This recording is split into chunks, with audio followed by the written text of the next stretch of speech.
रुको रुको बेटा रुको, मैं पानी देता हूँ। नहीं बड़े सरकार, मैं पी लूंगी।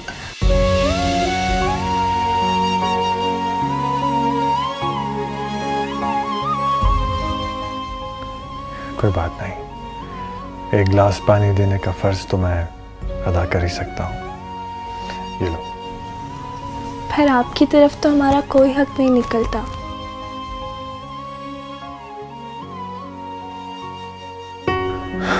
ये लो पानी और आराम से होके बैठ जाओ।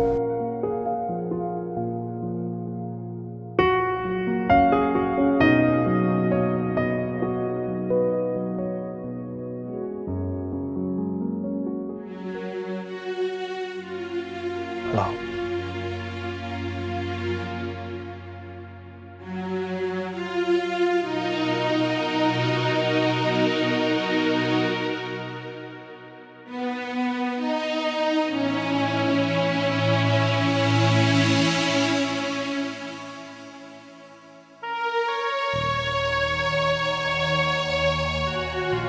कैसी हो आप? जी बेहतर। तुम्हारी माँ कहाँ है? तुम्हें अकेला छोड़कर चली गई है? वो अम्मा ऊपर आपका कमरा साफ कर रही हैं। वो आपके दरबार से आने से पहले पहले उन्हें सफाई मुकम्मल करनी थी। उसका तुम्हारे पास रहना जरूरी है, सफाई कोई और कर लेता। कोई और कैसे कर ले? तनख्वाह तो अम्मा लेंगे ना इस काम की। तुम क्या समझती हो? अगर वो मेरे कमरे की सफाई नहीं करेगी तो क्या हम उसकी तनख्वाह काट लेंगे? पता नहीं, पर होता तो ऐसा ही है ना। अच्छा एक बात बताओ, पहले कहीं काम किया है उसने? नहीं बड़े सरकार, हम पहली बार काम पे लगे हैं। अम्मा को तो मामू और कबीर बहुत प्यार करते थे। हमारे घर तो काम के लिए एक मुलाजिम भी था। हमने पहली बार किसी के घर झाड़ू पोछा किया, पहले कपड़े धोए। मेरे अब्बा मेरी पैदाइश से पहले खो गए थे ना।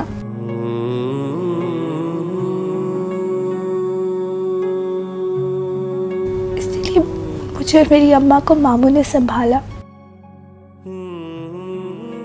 मामू का एक छोटा सा होटल है, बहुत अच्छा कमा लेते हैं मेरे मामू।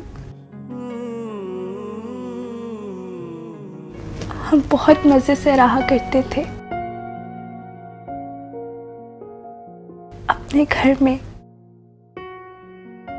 फिर अचानक अम्मा को यहाँ आना पड़ गया। वो ना अपने भतीजे से नाराज थी, इसलिए घर ही छोड़ आई।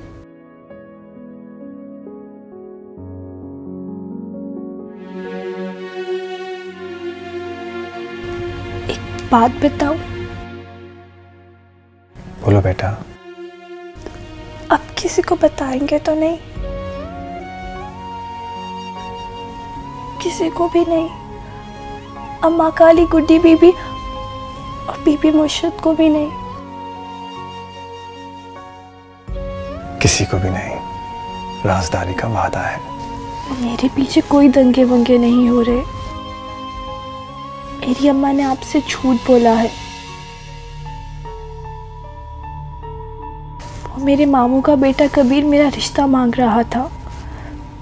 उसने अम्मा को कहा मेरी मंगनी करो, नहीं तो मैं कर लूंगा खुदकुशी।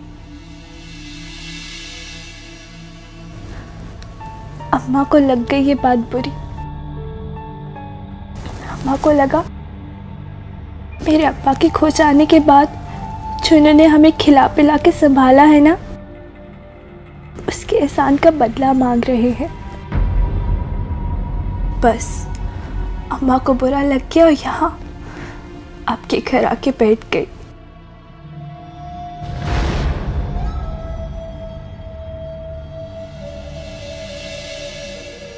सरकार, आप? हाँ, मैं इसे देखने आया था।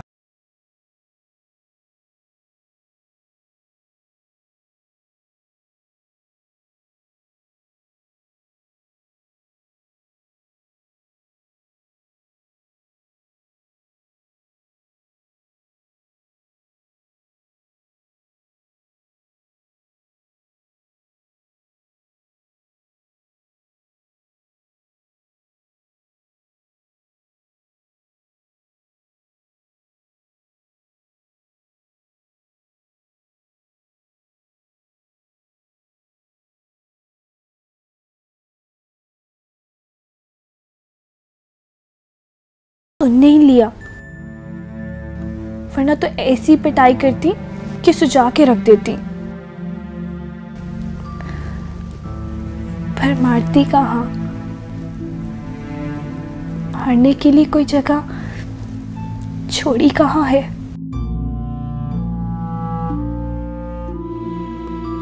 अच्छा, एक बात बताओ, तुम्हारी अम्मा तुम्हें मारा करती थी? नहीं, कभी नहीं मारा। अम्मा को तकलीफ देना नहीं आती, सहना आती है।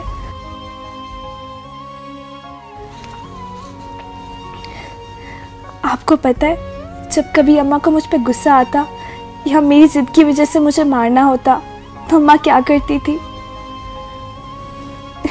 कबीर से कहती थी, कबीर लगाई से एक। फिर क्या, कबीर मुझे मारता था और मामू उतनी ही जोर से उसे 2 हाथ लगाते। आखिर तू चाहता क्या है?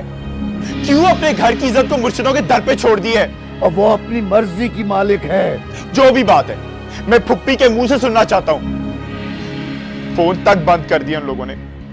पता नहीं कहां है, किस हाल में है। अब्बा, मेरी तो रातों की नींदें उड़ गई हैं। अब्बा फुप्पी कहीं उसकी मां शादी ना कर दे। अगर ऐसा हो गया तो यूं कह ना, तुझे अपने दिल की पड़ी है। कबीर, भूल जा उसे। तेरी शादी अब नूर अफरोज से नहीं हो सकती। पर क्यों? कह दिया ना। मलका तुझे अपनी बेटी नहीं देना चाहती। पर क्यों अब्बा? बस वो माँ है, अपनी मर्जी की मालिक है, नहीं देना चाहती तुझे अपनी बेटी। ठीक है, ना दे नूर अफरोज मुझे, मगर कम से कम उसे अपने घर तो लेकर आए।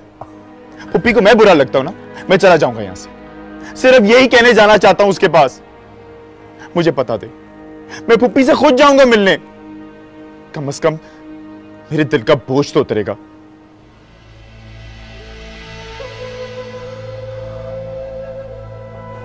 मुझे नहीं पता। झूठ मत बोल अब्बा, तू अच्छी तरह जानता है मैं मानने वाला नहीं उतरी ये बात। अब्बा, मुझे एक बार पुप्पी के पास जाने दे, सिर्फ एक बार। तो वहां नहीं जाएगा, वो अलग ही दुनिया के लोग हैं पुत्र है। तेरा वहां जाना मुनासिब नहीं है। पर क्यों अब्बा? कह दिया ना, तू नहीं जा सकता। पर मुझे जाना है वहां पे। खड़ा है, क्या बताऊं तुझे? तेरी फूफी ने तुझे पता बताने को मना किया है। अब्बा, अब्बा खुदा का वास्ता मुझे पता बता दे, मैं बहुत बेचैन हूं। सिर्फ एक दफा जाके मिला। अभी मुल्तान जा रहा हूं मैं, कल आ जाऊंगा, फिर आके बता दूंगा। नहीं अब्बा, अभी प्लीज। कह दिया ना, कल आ जाऊंगा, बता दूंगा। अब्बा, अब्बा।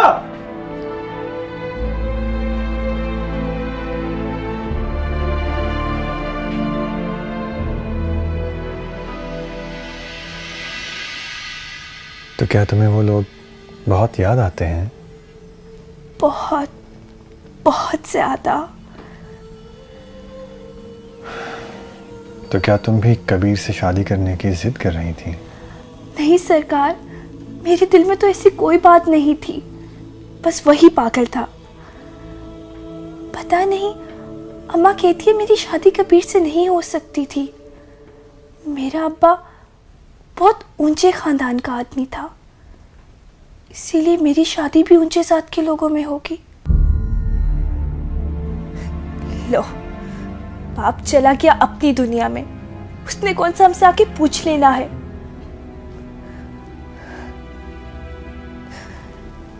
जिसने ना जीते पूछा, ना मरते पूछा,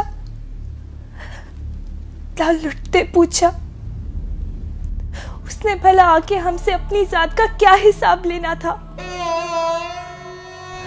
पर अम्मा को ये बात समझ नहीं आती। बोलती कुछ नहीं है, पर इंतजार है इसे मेरे अब्बा का। हर वक्त खोई रहती अपने रोने धोने में। तुम्हें इंतजार नहीं है उसका? बचपन में क्या करती थी, जब मेरी सहेलियों के अब्बा उन्हें प्यार किया करते थे। मेरी एक दोस्त थी, उसका अब्बा भी बाहर कमाने की गर्ज से रहता था। जब वो सऊदी अरब से आया तो मैं बहुत रोई, बहुत ज्यादा। मेरा दिल चाह रहा था कहीं जमीन या आसमान से मेरा अब्बा लौट आए। अब अगर वो अचानक से आ जाए तो?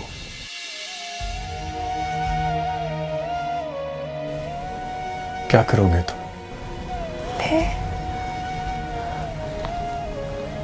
मैं पहले तो मैं बहुत देर उसे गले लगा के रोती रहूंगी।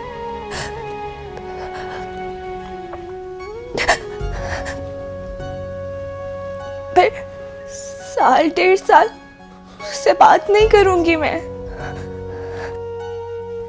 वो क्यों? मुझे उससे बहुत लड़ाई करनी है बड़े सरकार। उसने हमसे बहुत ज्यादती की है।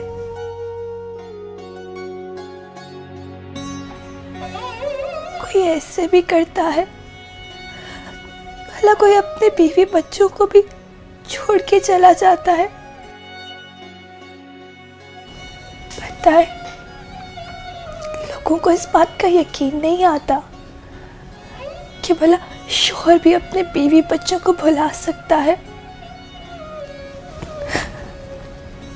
बचपन में लोग बहुत अजीब नजरों से अम्मा को देखा करते थे,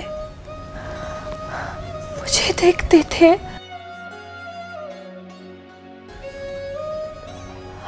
आपने वो जगह ही छोड़ दी, उस छोटे से शहर चले गए। वहां अम्मा ने सबको बताया कि मेरा अब्बा मर गया है। मैंने खुद अपने स्कूल में बताया कि मेरा अब्बा मर गया है। ये भला कहाँ का इंसाफ है बड़े सरकार? खौफ हो गया है और मुंह हम छुपाते फिर रहे हैं।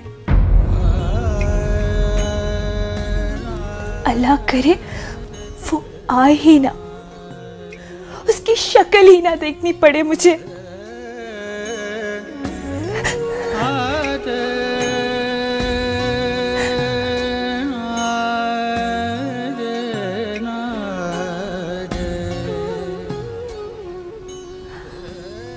बड़े सरकार, आप क्यों रो रहे हैं?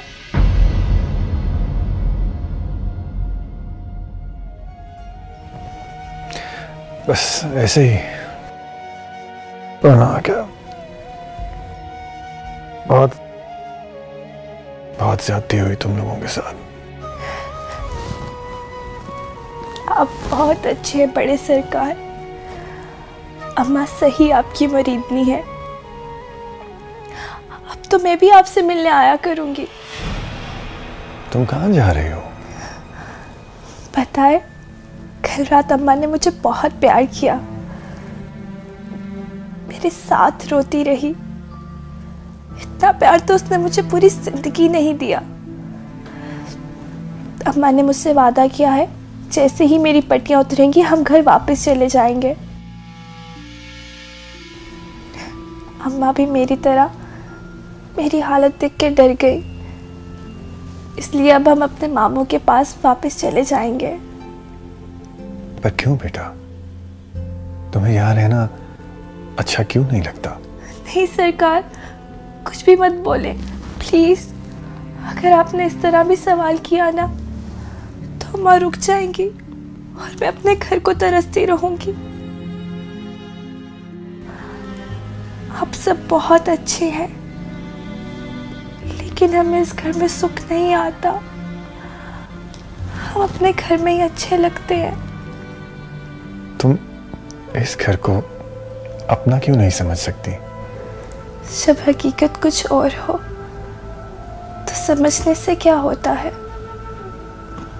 हम इतने दिन आपके घर रहे, खाया पिया, आपने मुझे बचा के बहुत बड़ा एहसान किया है। पता है, मैंने अपने मामू को भी कभी अब्बा जी नहीं कहा, सिर्फ आपको कहा। मैंने तो अम्मा को भी नहीं बताया, वरना मुझसे लड़ पड़ती कि तेरी हिम्मत कैसे हुई सरकार से इतनी बड़ी बात करने की। फिर सरकार, इसका ये मतलब थोड़ी है कि मैं सचमुच आपकी बेटी हो गई।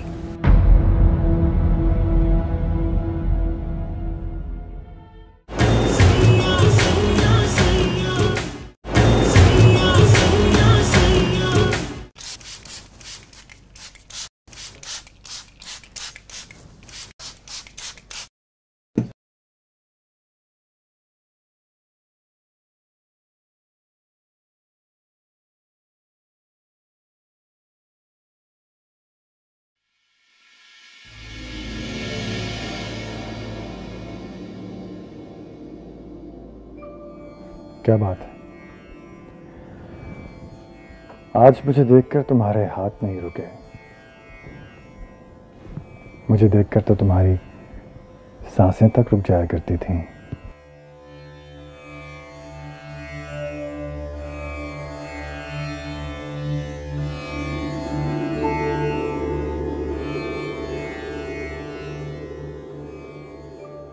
नाराज हो?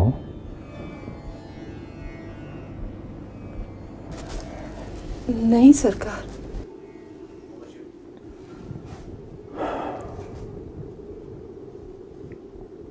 खामोशी की अपनी एक ज़बान होती है जो सुनाई तो नहीं देती। हाँ, अगर गौर किया जाए तो दिखाई देती है। बल्कि आज तुम्हारे अंदाज में अजनबियत सी है।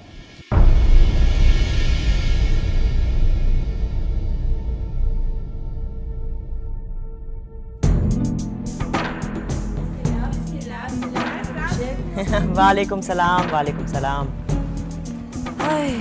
बिस्मिल्लाह बिस्मिल्लाह। हमारी बीबी मुर्शिद अपने घर आई, हमारी गुड्डी बीबी अपने घर आ गई।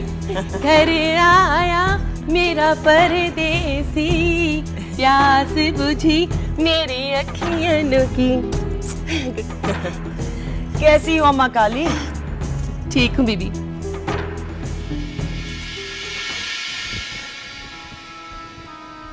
ना सरकार, ऐसा कुछ नहीं है। बस वो तुमने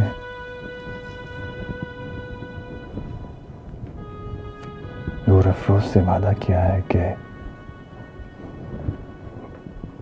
तुम उसे वापस ले जाओगी।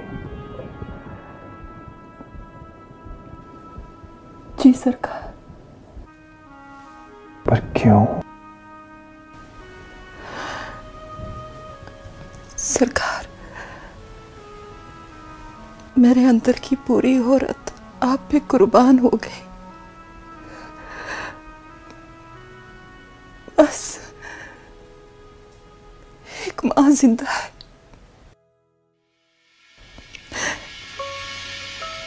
मुझे भी रात को पता चला।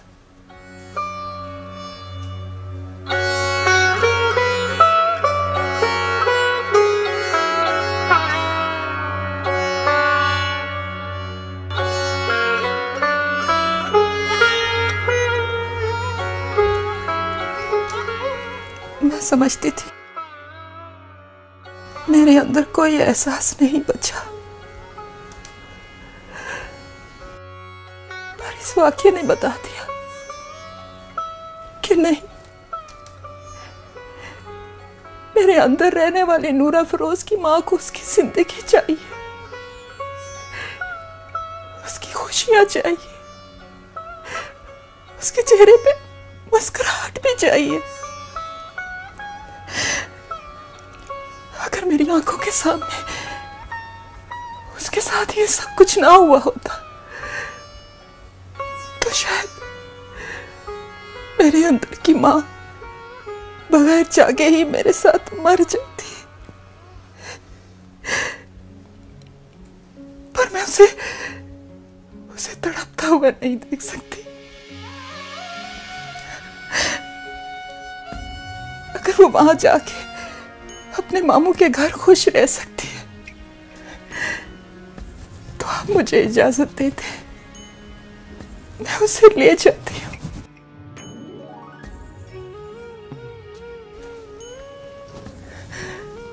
मेरा वादा है सरकार, आप जहां उसकी शादी तय करेंगे मैं उधर ही कर दूंगी, पर यहां उसकी कोई जगह नहीं। यहाँ वो बहुत तकलीफ में है।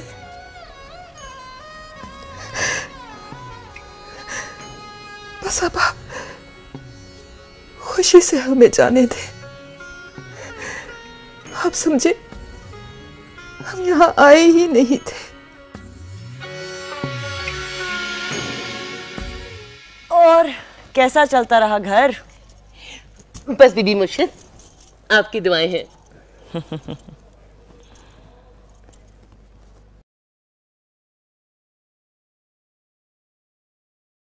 ये गेस्ट रूम में कौन ठहरा है? वो जी नूर अफरोज। नूर अफरोज? ये तो बहना के घर थी। कौन लेकर आया इसे? वो बड़े सरकार लाए हैं जी। बड़ी सरकार खुद? साईं कराची से आ गए? जी कल ही आ गए थे।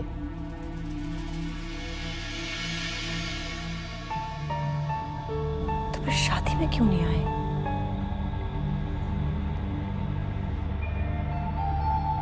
तुम ठहरो। जी बीबी मुर्शिद। ये क्या लेकर गई थी तुम अंदर? वो सूप था बीबी मुर्शिद। किसके लिए? नूर अफरोज के लिए। क्यों? उसके बाप का घर है। वो बीमार है ना।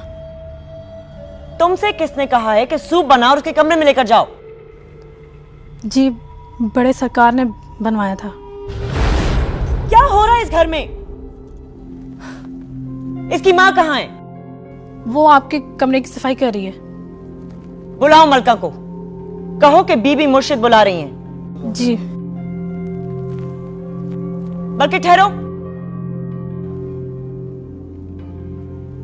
पहले नूर अफरोज को बुलाओ। कहो कि फौरन बाहर आए।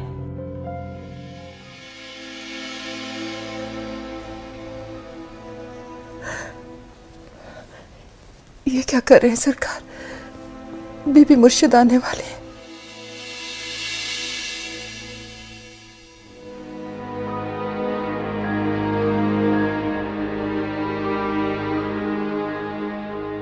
अगर मैं वादा करूं कि आइंदा यहां नूर अफरोज को कोई तकलीफ नहीं होगी, फिर भी सरकार दूर होके खड़े हो, कोई देख लेगा।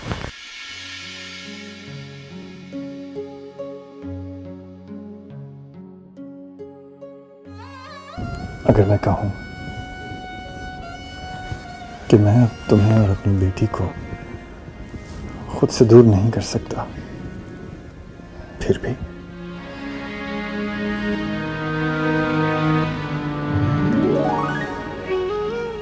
जो हुक्म सरकार, जैसा आप चाहें।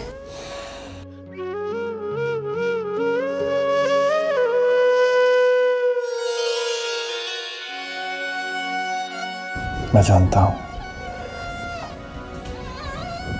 तुम्हारे अंदर नूर अफरोज की मां जाग गई है, एक मोहतात मां, जवान बेटी की मां जो अपनी बेटी की इज्जत की खातिर अपनी मोहब्बत तक कुर्बान करने को तैयार है। वरना मैं जानता हूं कि मैं तुम्हारे लिए क्या हूं, मेरा कुर्ब तुम्हारे लिए क्या है। मेरी मोहब्बत के सामने खड़ा होने वाला कोई और हो ही नहीं सकता सिवाय मेरी औलाद के।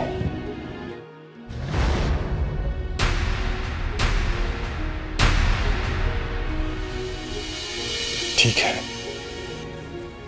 अगर तुम्हारे अंदर नूर अफरोज की मां जाग गई है तो मेरे अंदर भी उसका बाप जाग गया है, और ये बाप अपनी बेटी को मजीद दर बदर होने के लिए नहीं छोड़ेगा। मौका तलाश करने से मिलता है, और मैं अब वो मौका, वो वक्त ढूंढ के रहूंगा जब मैं दुनिया को और लक्की महल के रहने वालों को बता सकूं कि मैं तुम्हारा शौहर हूं और नूर अफरोज का बाप। बस तब तक मेरा साथ दे दो प्लीज। दिमाग तो ठीक है उसका? ऐसा कौन सा मर्ज लगा है उसे कि कमरे से बाहर नहीं आ सकती? ये लड़की तो हद से बढ़ती जा रही है। बुलाओ मलका को, कहो कि बीबी मुर्शिद बुला रही है। कहो जाके नूर अफरोज से कि मैं तुम्हारे गांव की कोई मासी नहीं हूं कि कहलवा दिया कि डॉक्टर ने मना किया है। उसे कहो कि फौरन बाहर आए।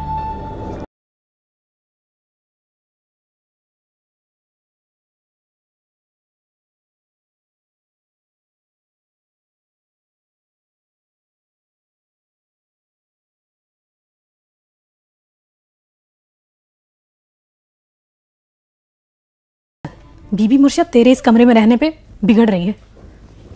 अगर वो अंदर आ गई तो स्यापा पड़ जाएगा।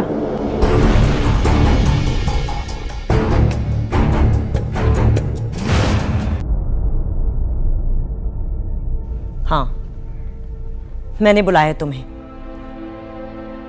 ऐसा क्या हो गया था तुम्हारी बेटी को जो एकदम बहना के आने से पहले ही उसे वापस बुलवा लिया गया? और ऐसी कौन सी बीमारी है उसे जो नवाबों की तरह वो कमरे में बंद बैठी है और घर के मुलाजिम उसके लिए सूप बना बना के अंदर ले जा रहे हैं? मैं बताता हूं।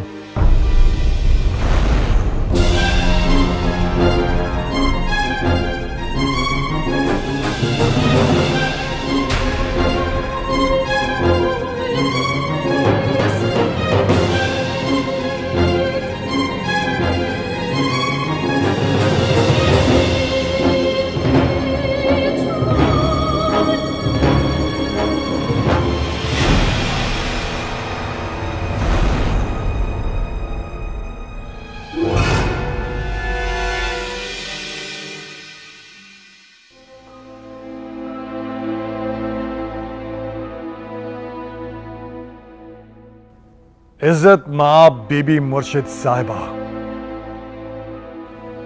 इनकी बेटी नूर अफरोज को आपके भांजे और मेरे भतीजे पीर साले ने अगवा कर लिया था। और वो उसे अपनी ज्यादती का शिकार बनाने ही वाला था कि मैं वहां पहुंच गया और खुदा के फजलो करम से उसे सही सलामत वापस ले आया। लेकिन बचाकर मैं सिर्फ उसकी इज्जत ही लाया हूं, क्योंकि पीर साले के तशद्दुद ने उसके दिल और दिमाग और जिस्म के हर हिस्से पर जख्म डाल दिए हैं।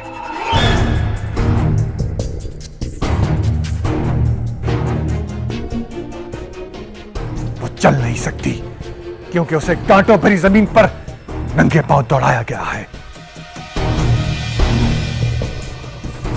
डॉक्टर ने 2-3 घंटे की मेहनत के बाद उसके पांव से कांटे निकाले हैं। अगर मुझ पर एतबार ना हो तो आप अपनी भांजी से पूछ सकती हैं, जिसकी वजह से नूर अफरोज बाल बाल बच गई। और इससे एक रात पहले उसे स्टोर रूम में बंद कर दिया गया। वो चीखती रही, चिल्लाती रही।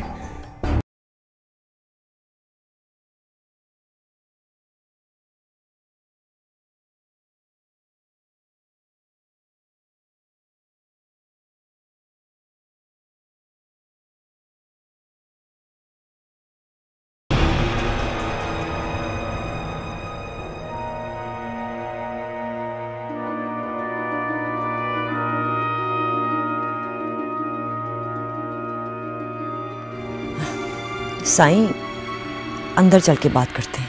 अंदर कोई बात नहीं होगी। किसी की बेटी की इज्जत चौक में आ गई और मैं आपसे अंदर जाके बात पूछ करूं।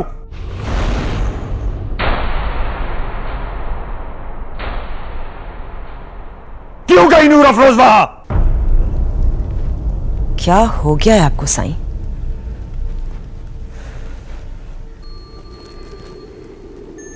मुलाजमाएं खड़ी हैं।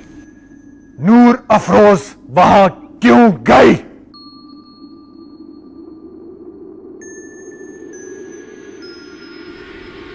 बहना को चंद दिन के लिए एक मुलाजमा चाहिए थी, इसलिए। नूर अफरोज वहां जाना चाहती थी? मैंने पहले भी कभी भी किसी मुरीदनी या मुलाजमा से उसकी मर्जी नहीं पूछी। 20 साल की नेचर का अच्छी तरह से पता होने के बावजूद भी बहना ने पहली बार मुझसे काम कहा था, मैं मना नहीं कर सकी। तो नूर अफरोज ही क्यों? नूर अफरोज क्यों नहीं?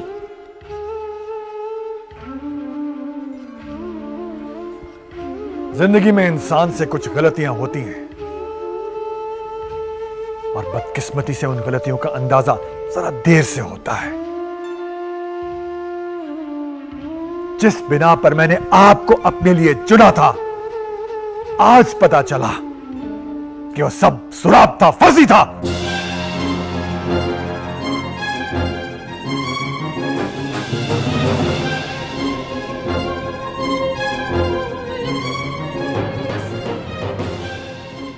जिस इखलाक, जिस ग्रेटनेस, जिस डेप्थ ने मुझे अट्रैक्ट किया, वो सिर्फ अपने जैसों के लिए था।